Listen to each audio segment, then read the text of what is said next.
Yeah, no, this is Kyle. I think you're probably our most often this is your third time perhaps in the last 5 years. Yeah, and it's great because whenever Kyle presents and the work that they're doing, we get to see the evolution of these technologies and also the evolution of the thinking. And I think today that's part of what Kyle's going to talk about is he's been working on a project that's a little bit more mature than some of the other ones. And so how has your thinking evolved, and conceptually, how are you thinking about ecosystems? And we can see it from the title that you think they don't make sense. So we'll be happy to hear your thoughts on that. Yes, I put some clickbait type of There you title in there. Hopefully we'll have some fun discussion in this as well. go. So thanks everybody for coming today. And for those watching the recording later, Kyle Robinson, I'm an independent contractor and I'm working with the province of British Columbia in Canada. And we are working on a whole bunch of digital credential type initiatives. For a long time, the government of BC has been in the forefront, with John Jordan really leading the charge. I think a lot of you know John Jordan as sort of that visionary, bringing a lot of this to life over trust over IP and everything. So I've been very fortunate to be close to John and get a lot of his insights and his ideas, even just having one-on-one chats with him. Sometimes I go over even to his house and we just hang out and chat with a few folks about some fun things. So I'm privileged in that manner. One of the things that I've been focusing on is actually a lot of the governance and policy type of work that we're doing with the province. John, and I'm sure a lot of you also know Stephen Curran. I also have the opportunity to work very closely with Stephen. They've been working a lot on the technology side, non-creds and Indy and all the Hyperledger type technology stack. And they're, sort of every couple of months coming up with something brand new and fancy. So that's exciting to see as well. But, there hasn't been, there's been a lot of focus on the technology and just be like, hey, this is the best thing since sliced bread. Everybody should use it. But we also need this governance and this policy, and it actually bleeds into this concept of ecosystems. And so what I wanted to talk about today is a little bit of the journey that the province of BC has been on with credentials and, what is an ecosystem? To be totally frank, I've always had a challenge with understanding, how an ecosystem is defined. So I wanted to put this presentation together. I'll just get my screen sharing happening. Here. And we will dive into that. At any time, please put your hand up. Maybe Carly, if you can help me out, or Eric, you can help me out with if there's hands or questions in the chat. I don't have a ton of content to walk through. I wanted a lot of this to be discussion based. You can ask me lots of questions. That's totally fine. And Carly, maybe also if you can throw the link in the chat, that would be helpful for people. I sent it to you in Slack. Okay, so title of this is Building Digital Credentials, a Smarter Approach to Ecosystems. The first sort of slide here, I want to talk about why focusing on an ecosystem doesn't work. And in our sort of experience with BC, hasn't worked.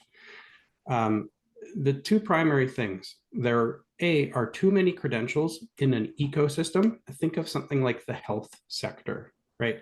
Let's say, hey, we want the health, like all the health stuff in BC. We want to get them all using credentials. Well, there's just too many different types of credentials and different authorities for those credentials to really get a good handle on and, kind of say, okay, well, we need to build this one and this one and this one and this one and this one. And we have to talk to 25 different authorities and get them all to sign off on the thing. Oh, and then we can go. Then we can start doing actual transactions.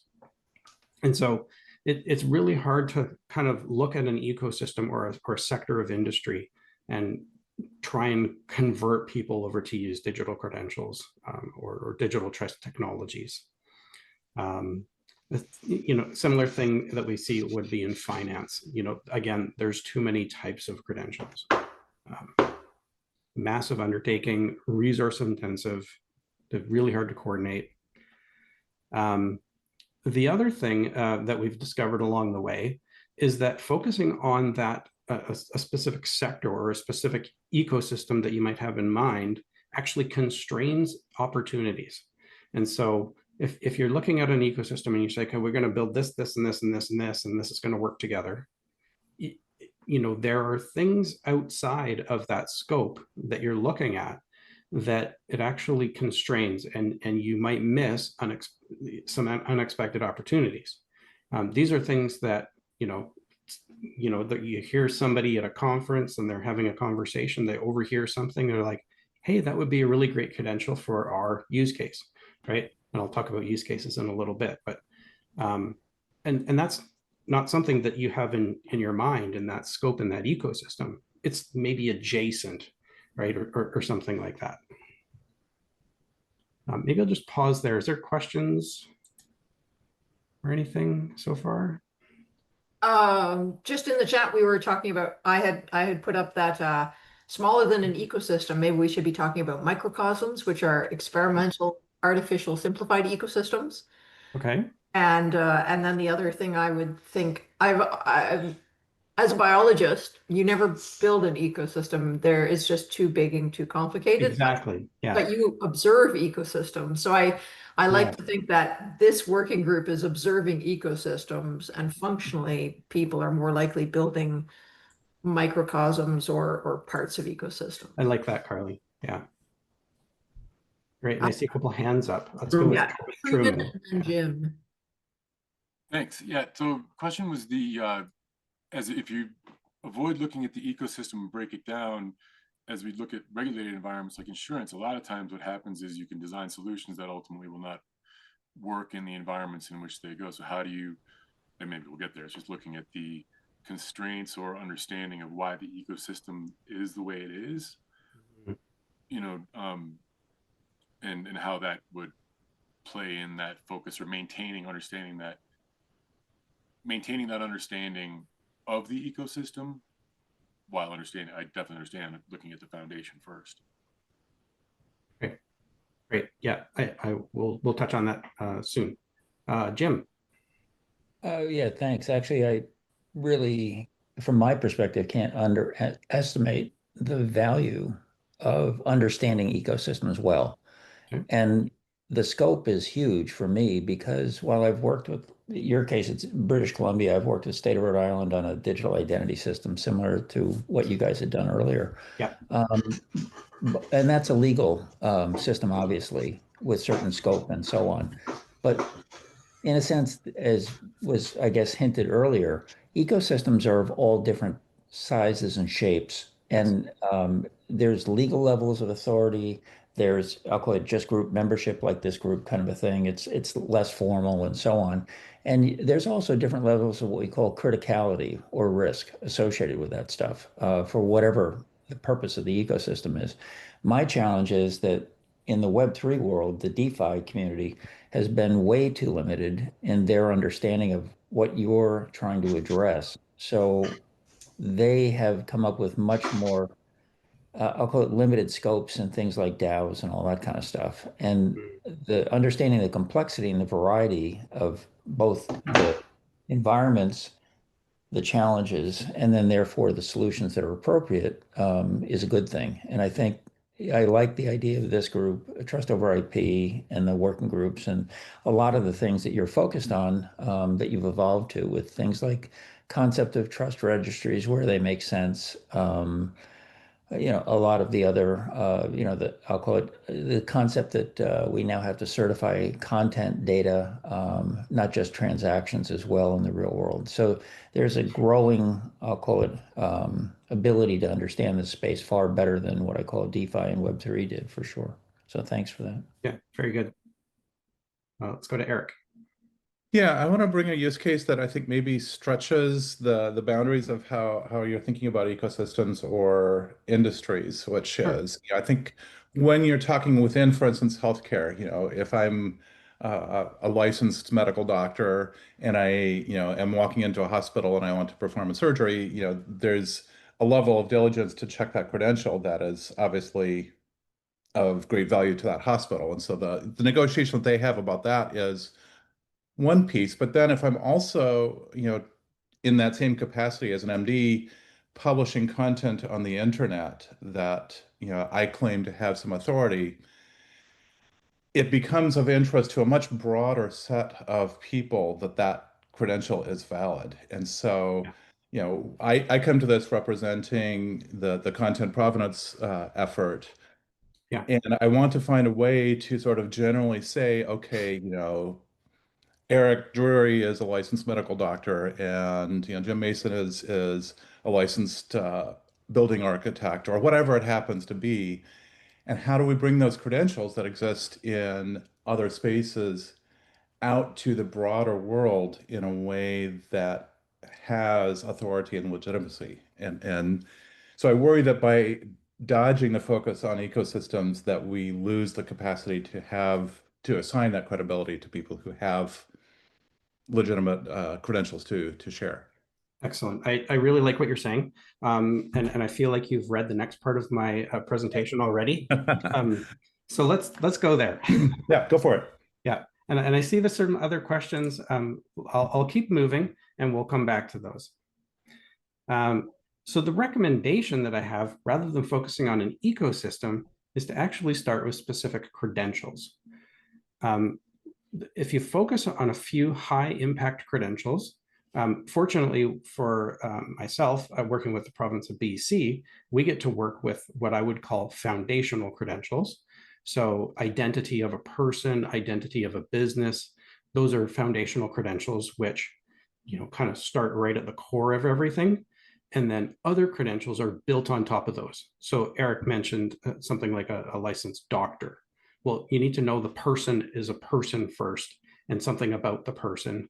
And then they need to present, yes, this is me, and this is a representation of me as a credential.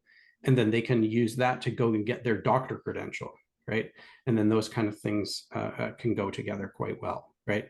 If they change their name, that can be handled sort of on the personal identity side, and then used to, let's say, update your certificate as a doctor or something like that.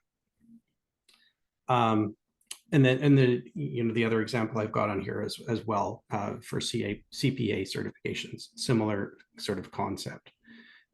These a few high impact credentials can really sort of help grow what you would consider to be your ecosystem. Again, not having a sort of preset or predefined scope of your ecosystem, but to just say, hey, world, there is this very high impact credential. You guys figure out how, you, the marketplace, you, the world, you figure out how you want to use this credential. I'm going to promote this credential and say, this is a trusted thing. It's from this trusted resource, sort of authority. This is all the information around it. This is how you can use it and interact with it. You guys figure it out, right? And because this is an open sort of an open ecosystem is the way that the province of BC is operating. These credentials are in, a mobile app that a citizen has. They can walk around and they can present that credential. It's an non-creds credential. There's a set of non-creds credentials. They can present those to the world, and the world can consume them how they want to, as long as, of course, they trust the authority of that issuer and know which ones are sort of legit and which ones might be not legit. Yeah, and so these specific credentials open more doors, and these strong credentials they create these ripple effects that we're actually seeing in BC, where we've got the person credential, which is our personal identity credential for citizens. And then one of our earlier ones is what we call the lawyer credential. And so that's a law society. So it's a representation that the person is a verified lawyer. And so we've just said, hey, there's this lawyer credential out there. And then all these, what we call verifiers or relying parties, started popping up saying, oh, we could use that too. We could use that too. We could use that too. Oh, we could use it in this system. We can integrate it there. Oh, that would be great over here. And it just starts popping up sort of unintentionally, because what happens is you get, a couple use cases happening and they tell their friends and they tell their friends. And so that's how your adoption happens. The overall drive of all of this is driven by those relying parties and verifiers. And so when they see value in doing something with credentials, they will implement it and they will tell their friends.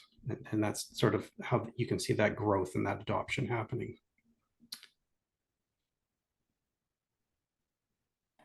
The credential documentation, again, this is from the perspective of an open ecosystem, is the credential documentation must be, is the thing to build trust. It must reside in a secure and reputable platform to ensure that credibility. In BC, what we have is the EGWG Digital Trust Toolkit, and it actually it serves two purposes right now. It actually has a bit of a playbook for doing adoption of credentials, not just in BC, but there's some generic stuff in there as well. And then there's another portion of that. It's a GitHub pages site. There's another portion in there which actually is sort of the source of truth of governance documentation for credentials that are in production. So a verifier or relying party can go to that document in a trusted location. They can look at, the history of the whole thing. It's all in GitHub history. They can see who committed everything, where it lives.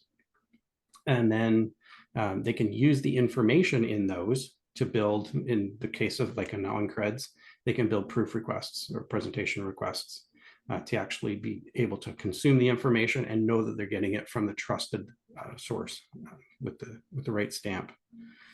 And so that's out there. It's really interesting to consider that the BC Gov is issuing credentials to citizens, and we don't actually know every use case where it's being used, because there's no, at least for ours, there's no call to home. There's no, you have to sign up to use a credential, to verify a credential or anything like that. But that's how that growth has happened. In the same sense, we also don't know all of the different use cases where the physical plastic driver's license or services card is used in the world, right? I'm sure it's used in tons of different places and different ways that the BC government would never know about. But there's, somebody checking an ID in Ghana or something. I don't know. I'm just randomly thinking of something, right? They're checking ID for some purpose there. You say quickly, did you say that you don't have to register to be a verifier? Correct. Yeah. Oh. So the structure of the way that the technology stack that we're using, again, is the non-creds, sort of that decentralized. We use the Hyperledger, sorry, I think it's Hyperledger Indy. They're still called Hyperledger Indy, but we have a network that has the revocation registry, the schemas, the credential information, the CredDef information. So that's out there as well. The documentation actually points to the ledger information. So this is the schema, this is the CredDef that you can use for it. And it's just kind of out there. It's just you could call it a standard almost, like here is the standard for this specific credential. And people can just use that. Yeah. The second part of this documentation or building trust is it needs to be visible. It's sometimes when I'm talking to folks about building up this document, I tell them that it needs to be public. It can't be an internal, document about, what the credential is that they're issuing. It needs to be publicly exposed, so that a verifier can look at that document and have enough information to read it to be able to trust it. In what I would consider a closed ecosystem, where a verifier or an RP would need to register to be able to consume the credential, you would hide that type of information, essentially, right? And so only a certain number of people would be able to know what the actual schema ID and the credential definition ID of the credential is, and the ledger, and all that kind of fun stuff. Here, it's public. And on top of that, there is a bit of process information. And this is important for that trust perspective, so that somebody can look at the document and understand and be able to trust the process for the issuance of it. And so we have a template. If you go to this toolkit, you can see the template there, and it's credential focused. And it will talk about the issuance process of that. And so again, the verifier, the RP, needs to be able to not just trust the credential, like the actual tech of the credential. They need to trust the issuance process that the issuing authority goes through to be able to issue that to the right person with the right attribute information, you know, on and on. And the other important piece is revocation. I've talked to, I see Scott's on the call, Scott Perry. We've talked about all these, you know, kind of things at the governance group before. You know, these are important things about, you know, being able to trust something. You have to know sort of the end-to-end life of a credential, all the attributes, where they come from, what, yeah. So if I could say something. Go for it. You know, I was looking through and I hadn't seen this before. You had a, you know, link to the BC Governance Digital Trust Toolkit, and you have identified some governance frameworks. You know, I'm a little puzzled because I think this is the ecosystem. I mean, you're defining it. It's a well-represented use of the governance meta model. So you know, my hands are clapping to BC Gov and your efforts around that. And you are creating an ecosystem, whether you're disputing it or not. It's there, and it's being defined. So you know, there's interesting aspects to this. I'll just take a quick side tour on here. Oh, then just before you do the side tour, sure. I had a comment to previous stuff. The about your thing about the active promotion and the documentation and the visibility. I don't know if people remember, but a number of years ago, this ecosystem group had spun up a task force for the cataloging information for a trust registry, which is hosting credentials. And there, we had said an important point of this when you're cataloging the trust registry is that you should put a link to the documentation of how the governance of what goes into that trust registry in the first place, so that people can find that and evaluate it. And that's where the trust comes from. Yeah, exactly. So I'll just take a quick side tour in here. Yeah, you will see that we have categorized things as an ecosystem, although my personal opinion, I'm not sure how well it's holding together, because what we start seeing is, you know, we've got the person credential that we've talked about here. Is person ecosystem a thing? Maybe, right? It's actually used in like tons of different ecosystems. So maybe, Carly, to your point earlier, maybe person is a microcosm, and it's observed in other ecosystems. I mean, so I'm a microbiologist, right? So we can talk about the micro ecosystem. You can zoom in all the way into grains of dirt, and there's an ecosystem there. And then you can zoom all the way out to the planet scale ecosystem. So this is my thing about ecosystems are fractile. Yeah. That your ecosystems of ecosystems as you go in. And the boundaries are always fuzzy. So so it's fractal. You're right. Yeah. And so we've got our business ecosystem, we could call it. And so there's digital business card there. But you could also say the digital business card is part of the employment ecosystem. And then person is part of the justice ecosystem. And, you know, digital business card is part of the mining ecosystem. And it just kind of, I was going to try and draw a Venn diagram about how our stuff is actually, sort of overlaying, but it ends up pretty complicated, right? Because it gets down to these granular use case level things about, where they're used.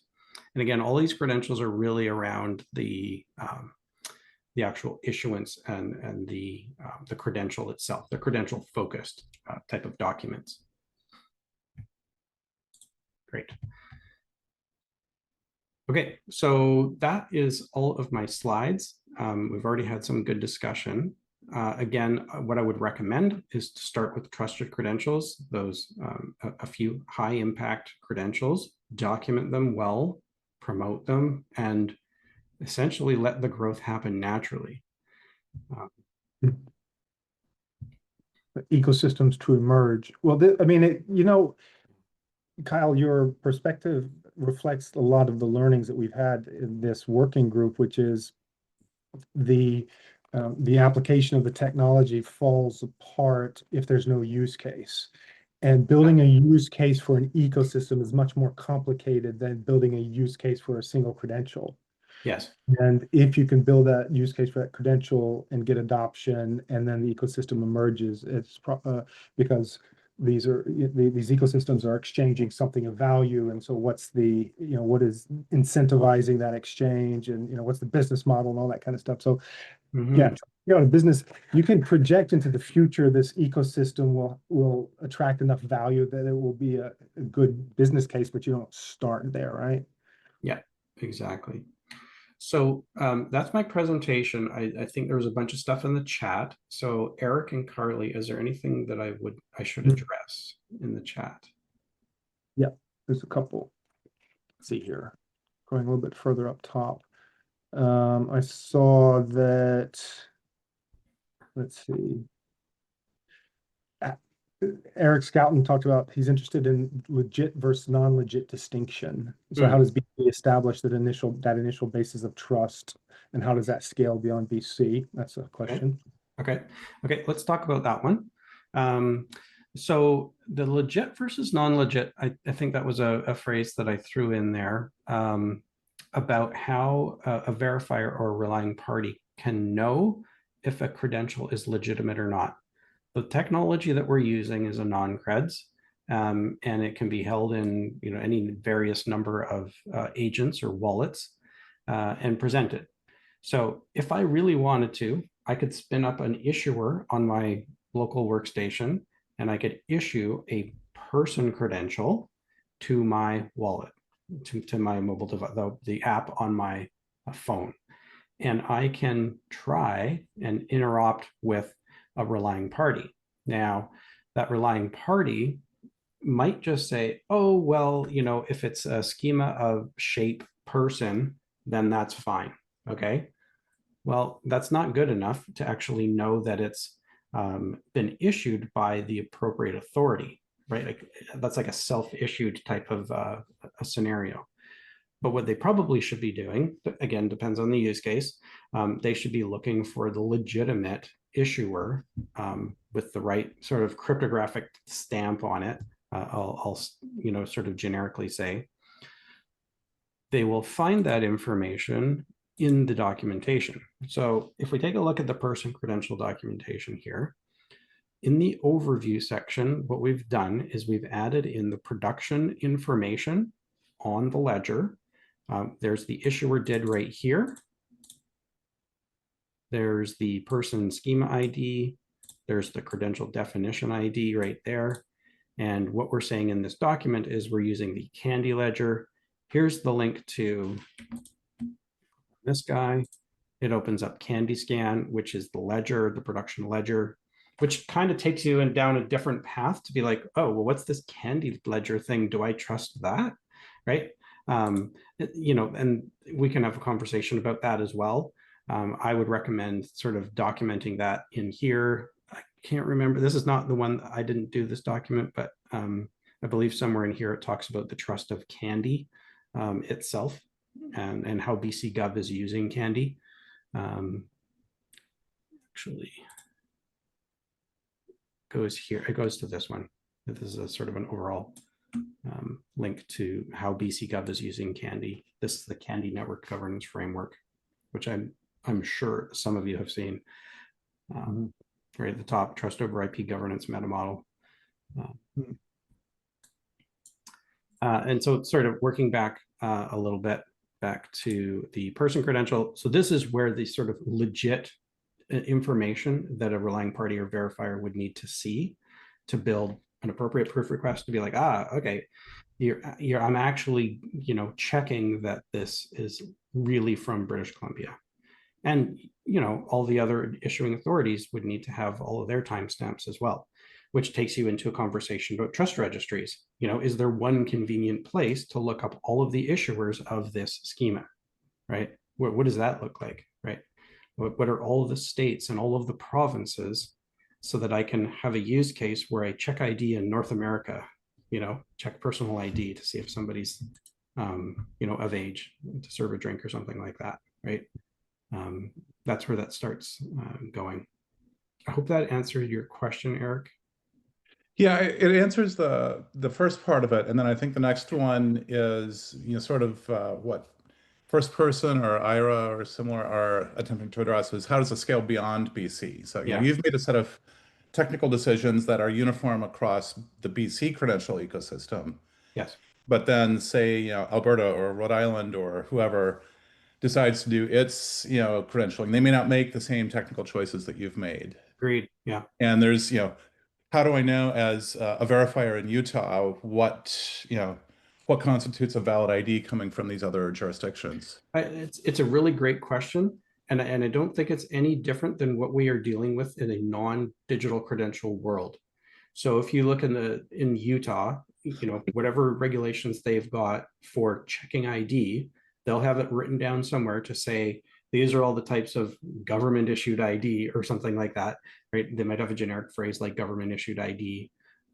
We do in BC, we have that kind of phrasing in our acts in legislation to say you need to use a government issued ID. Well, okay, how is that translate into the actual person who's checking that?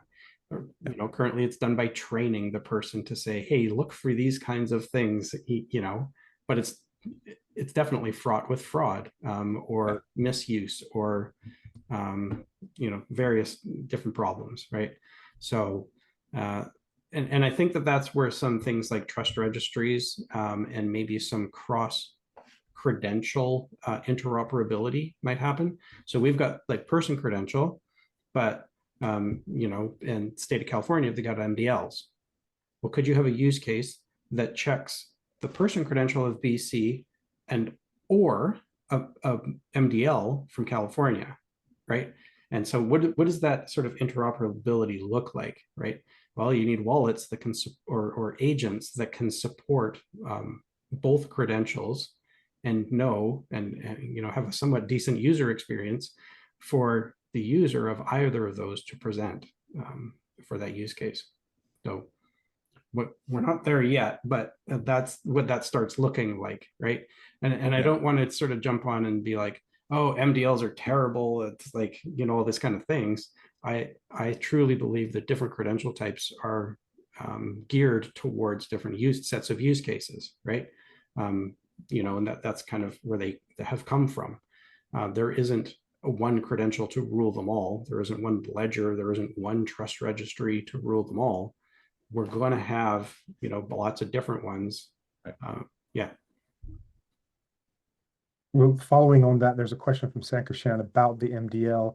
And if we use that as an example, do you think that the MDL is trying to drive adoption using that specific credential and then expanding use cases, or is it focusing on the ecosystem and then demonstrating the wide-ranging value as a multi-purpose credential? Okay, let me just read that. So yeah, it's about driving adoption. Yeah, so MDL is an interesting one. I would look at MDL as a high impact credential, right? I wouldn't say MDL is an ecosystem even, right? It is a high impact credential that can be used in a myriad of different use cases, not even just driving. type of use cases, right?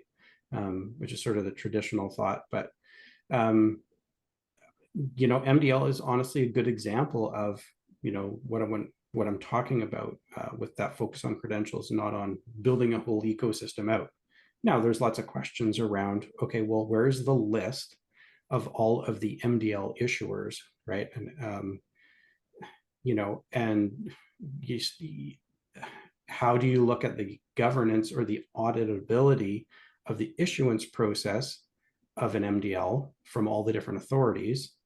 Is an MDL from Utah the same as an MDL from California? Do they hold the same kind of trust, I guess you could say, right? Mm-hmm. For your use case? I hope so, right? I hope it mirrors what AMVA is the authority for MDL.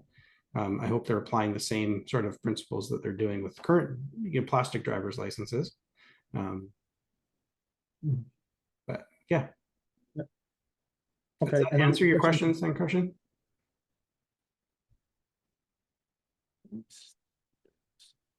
Yep. Okay, great. Question from Jim. Are the ledger artifacts, identities, credentials survivable and trustworthy if the ledger disappears? Good question. So the way that so this is a bit of a technical thing, but the way that a non-creds credentials work is they schema and credential definition information is sort of, it's on the ledger, and that's where you can get that information. So that's why, like, if we click here, you know, and we can go in here, and then I can go and find the thing. I think if I can't remember where the actual link is to get into the actual details of it. That's where you can find the information. This credential definition ID is baked into the credential, into the presentation. So on my phone, I have person credential. I'm a citizen of BC. I've got a production version. I have a credential with all that type of information, including the credential definition information. And I can present that to a verifier or an agent that can read that information. However, if the ledger was to completely go away, they wouldn't be able to check the revocation status of it to know if it had been revoked or not. That's the one thing that's sort of in the world of Indian and non-creds that you kind of need that infrastructure for. Because when you revoke in a non-creds credential, you're not like reaching back in, like the province isn't reaching into my phone and affecting the data in my phone. They're writing a record out to the infrastructure to say, hey, this thing's revoked. Now, there's probably other ways that you could do. You could like maybe have like another revocation server, which is separate from the ledger. So the ledger could go away, but the revocation needs to stay. Sovereign's a whole other conversation, to be honest. And maybe back to what I was saying earlier, you know, we're going to have multiple types of credentials in this world. So person credential is a credential that's a non-creds credential issued by the province of BC. I fully see down the road that BC will also be issuing other person type, like person credentials, but in different formats. So that what we can do as a government is provide citizens with sort of an interoperability, but at a credential level, not at an agent sort of level, right? So forcing all of the, you know, relying parties to have like, you know, about 25 different types of credentials. On the other side, you can actually just issue you know, an MDL and a non-creds and a W3C and a SDJOT, right? So when I go to the driver's license place and they take my new picture and they scan a QR code on my phone or whatever, they send me 5 credentials that all are representations of me, let's say, right? Revoke all the old ones, you know, and that's how we can support our citizens to be able to be interoperable with lots of things in the world.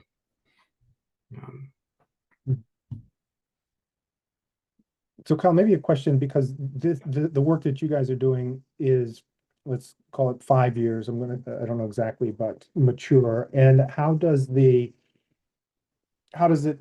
evolve from a, credential use case to a emerging, ecosystem or non-ecosystem? And how are you finding um, the conversations with others are you having to explain to them this technology like you were 5 years ago, or are they becoming a little bit more aware of it? And are you able to easily point to use cases that have shown value and therefore sort of that sale is easier? How is the maturing? Yeah, it's a good question. So again, with the credential focus and the issuance sort of focus, what we've actually encountered is partners that are not necessarily in BC Gov, that are champions of the digital credentials that they are using. I think I can say some names. So I'll call out, let's say, Rene Craviato from City of Vancouver. He is a huge champion of this technology and what it can do. And so this is what I was saying earlier around if you have this high impact person credential, well, City of Vancouver needs the person credential, right, to be able to do stuff, right? So the province has said, okay, here's the person credential. They're actually also using digital business card credential, right? Which is right now it's really for sole proprietors and partnerships, benefit companies. We're going to get to corporations at some point, but right now it's just general partnerships and sole props. Anyways, City of Vancouver can use these two credentials to do all kinds of stuff. And so folks like Rene are super excited about this. They're like, oh my gosh, we can do this and this and this and this. And then he's telling his friends, which to be fair is, and Frank, is all the other municipalities in British Columbia, which is a lot, right? Yeah. And then it just kind of grows from there, right? And it's not just one use case across multiple municipalities. It's like lots of use cases across lots of municipalities, and they're telling their friends and they're telling their friends, right? And so that's where that kind of thing, goes from. We are actually not having to promote it as heavily, right? Because the champions and partners are doing it for us, right? There's there's money attached to all this stuff, right? For City of Vancouver, there's dollars, there's savings with stuff, right? So you can go from and I don't want to steal any thunder, but they're looking at sort of an immediate application for a thing.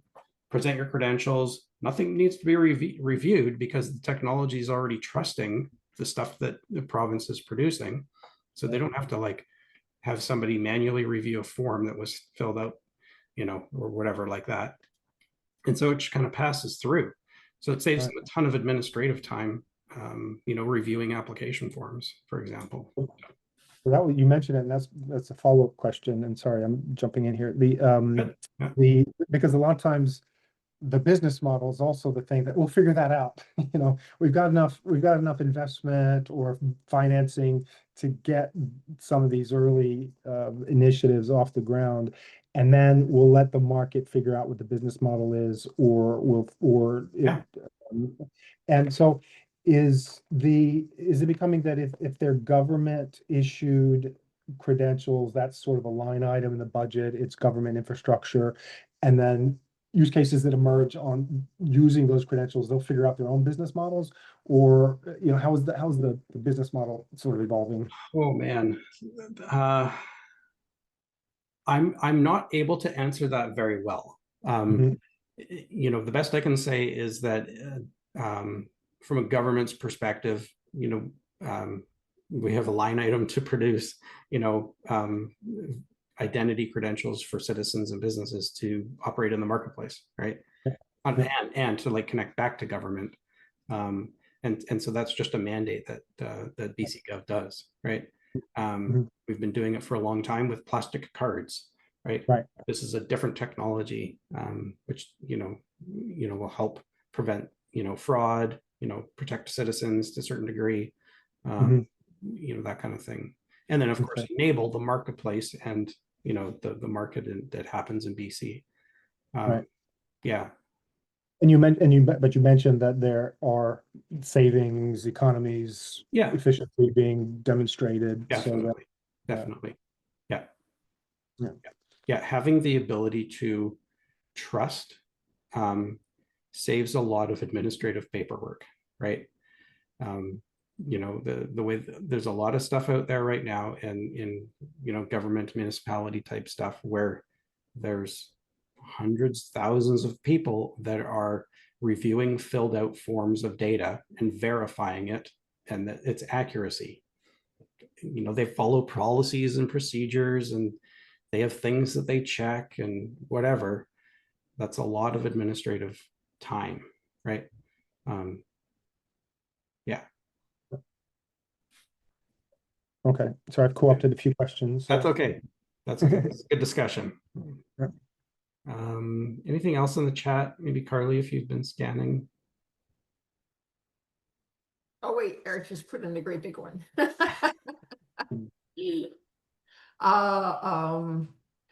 There was more stuff about like acceptance frameworks and mutual recognition. Well, not those words used, but I'm seeing that coming up like in the trust registry task force about mutual recognition across trust registries to expand perhaps the equivalence of credentials and whatnot. And what was the other?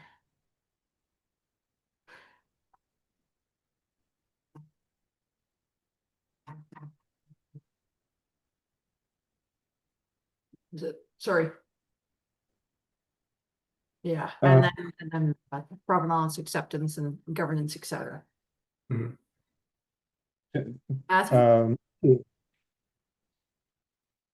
Thanks, Kyle. It was a great presentation, and I completely agree with the perspective of it's much easier starting from a credential outlook than an ecosystem outlook, which is like not measurable, different for different people, and hard to govern, let's say. Would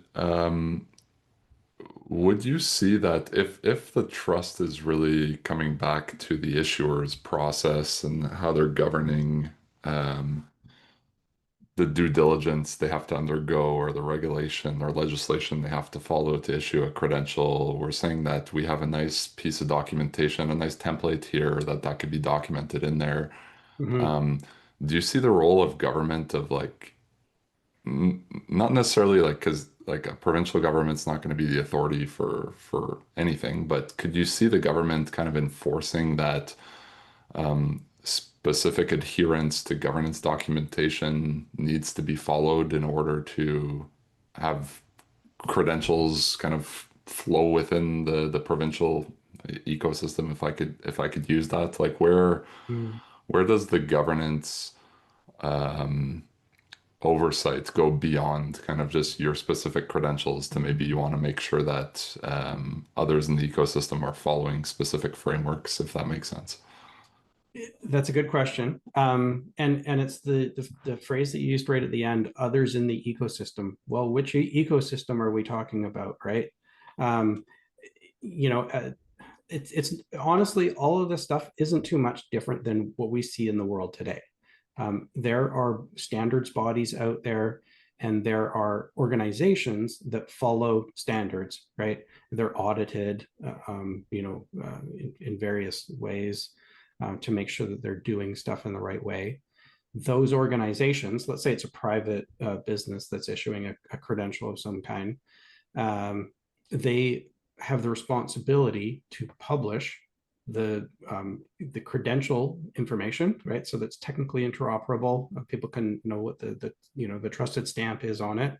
Maybe they just go to their website, which gets into a whole other level of technology conversation around, can we use the DNS infrastructure as a trusted space?